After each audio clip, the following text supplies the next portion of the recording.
Hi guys, welcome back to the channel. As you can see, I am solo today, so I don't normally do the introductions. I normally just sit in the background and wait for my part. But if you're new here, welcome to the channel, and if you're coming back, thank you.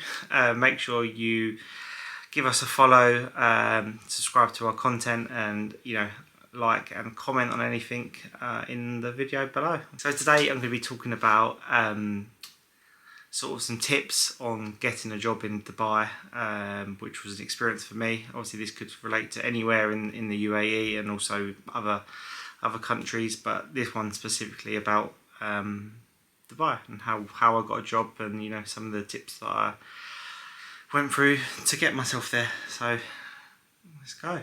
So I think the first tip is to do your research. Look at the job that you do in the UK against the jobs that are available in Dubai. Do they match up with what you're doing back home? And then get your expectations in regards to, the job title, the job role you're doing, and your salary expectations, more importantly, because these are really important and they will determine whether or not the roles you're going for are actually suitable if you need to make any changes. So for my example, the position I had in the UK, you sort of have to take a step down in terms of job title going over to Dubai just to gain some experience. So I was quite aligned with that's what I was looking for, and that sort of made me gather my expectations. So when I was talking to recruiters and applying for jobs, I wasn't expecting, like 30-40% more of my salary in the UK and a fancy new title. I just kind of knew what I was looking for, and that was probably one of the best things to do to really align your expectations in order to then start applying for roles and not get, loads of rejected or get disheartened and kind of stop the process before you've even started. So I think one of the biggest tips is obviously to ensure that your CV is up to date and that your LinkedIn profile is also up to date. And one key thing is to make sure that whatever your CV says, it says it on your LinkedIn. There's lots of common things where your CV says one thing and your LinkedIn profile says another thing, and straight away this kind of puts an element of doubt in any kind of employer's head, and they might just overlook you for that reason. So making sure that your CV is up to date and your LinkedIn profile is up to date and they match exactly. And then kind of look through the adverts of the jobs that you're looking for and see what kind of language and terminology that they're asking for, because it might be that you do the role or what they're asking for in the UK, but they just phrase it in a different term. So then it might be beneficial for your CV and your LinkedIn to kind of, you have like an adjusted version for applying for jobs in the Middle East, and you can kind of tailor that to what clients are asking for and expecting. And this also resonates when you're talking to recruiters on LinkedIn that are representing these roles. They might not be familiar with roles in the UK, and even though you might think you're a perfect candidate, perfect match, you might just have to kind of put it in front of them that you are, in terms of changing some of the terminology and language on your CV.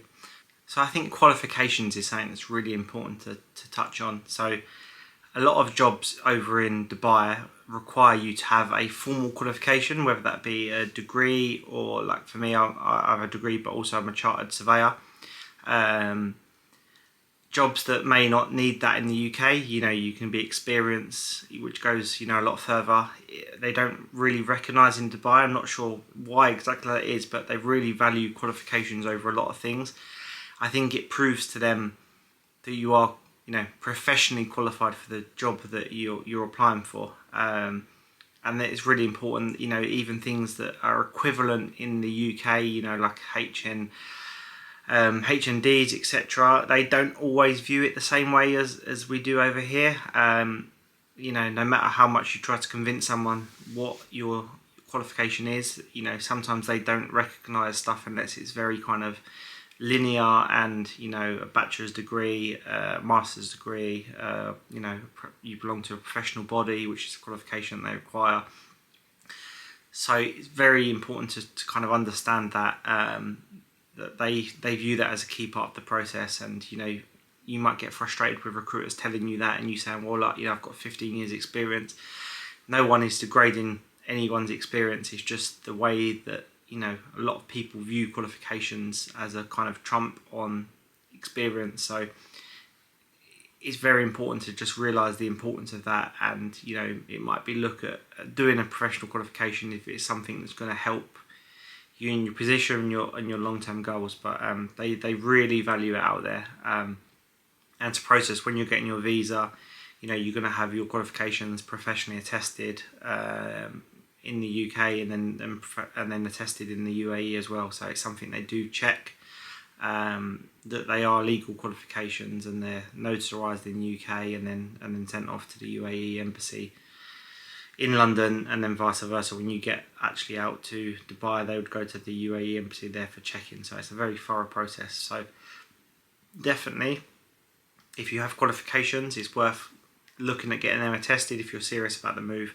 and then you can go from there, and make sure these are listed on your CV and quite, you know, easy for the eye to read, because again, it could be something that makes you stand out against other candidates that you're competing for jobs against. I think it's important that you don't fear rejection in this process. You know, it's very different. There's a lot of demand, and, you know, in terms of supply and demand, there's a lot more people applying for jobs than there is actually jobs. So I think don't fear rejection when you're doing this. You're going to get a hell of a lot of no's. You're probably not going to get no's. A lot of time you're just going to get ignored. You got to remember, a lot of these, you know, jobs, they've got thousands of applicants, and, you know, half of them might be flooded with people that don't meet the expectations. So, you know, they might turn to them recruiting locally, or, you know, it's very hard to get your first kind of expat posting abroad, your first kind of job posting abroad. So I think you need to just expect that, you know, it's not going to be a case of, I'll apply for jobs and I'm going to be out there 4 weeks later. You know, it took me probably the best part of 6 to 7 months of applying, talking, to kind of get anywhere near an interview. And then a lot of the stuff in the Middle East is kind of, you know, nothing happens for ages, and then all of a sudden it's like all systems go. And I found that quite a lot with some of the offers that I've got coming through. It was kind of, yeah, we need to wait for a more suitable position to come through, and then all of a sudden they come and they wanted me there within 4 weeks. So,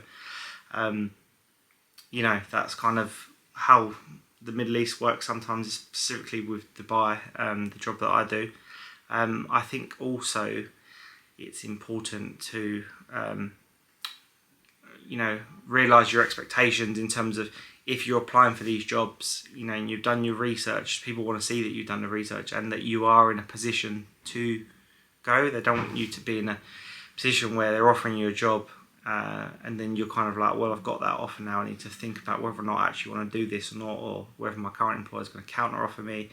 You know, if you're going to go into this process kind of head first, you need to go in with the expectation that you've done the research and you're in a position that, you know, if the offer is aligned with your expectations, then you are ready to go. You know, you've done your research in terms of living costs, you know, schooling costs, anything for relocation, having your affairs in order in the UK. So that's really important as well. Another tip would be looking through LinkedIn, some of the companies that you might be applying for, and seeing if you have any kind of mutual connections with any ex-colleagues that you might have worked with, or any connections that you think might be mutual that may be able to kind of give you an introduction. This might not necessarily mean that they're going to give you an introduction and give you a job, for example, but it might just open up some conversations, or, you know, some internal conversations that might give you better tips for a specific company or a specific role that you might be applying for example. But yeah, that's what I found helpful, is going to some of the jobs and looking through their staff and thinking, have I got any mutual connections? Have I got anyone that can make an introduction to, you know, hiring managers or senior members of staff, and kind of going through that process as well. And then finally, I think this is probably the biggest one, you know, in terms of a tip, is networking and building genuine relationships with recruiters, especially on LinkedIn. I found that when I first opened the doors and started having conversations with recruiters, and I had to be very kind of, you know, determined, and you would probably hassle them more than they would like to be hassled. but just by, you know, keeping conversation, networking, and just try to do a bit of positivity and engagement with, you know, their posts, etc., you kind of build a relationship, and then from there, you're on their radar. You're constantly on their radar. So eventually, you know, through determination, a role might come up that they might think, oh, this is the person I'm thinking of straight away because I've spoke to them. I know that they're there. They're ready to go. I know their skill set. I know what they're looking for, and then that might actually open the door that way. And I think for me, I've had roles that come up with certain recruiters that weren't suitable, but then, you know, just having that good relationship with them, not kind of ignoring them and going back to them after that you've tried for months, really helped to open doors again when things did come up. You know, just being polite. A lot of people kind of talk to recruiters and then they end up ghosting them. And, you know, your LinkedIn messages don't disappear. So even if you haven't spoken to someone for 9 months, if you then contact them again about another role and you've seen that they've ignored you, you've ignored them on other occasions, then, you know, it just doesn't bode well kind of for future opportunities. So I think networking as well, there's lots of networking opportunities in places like Dubai.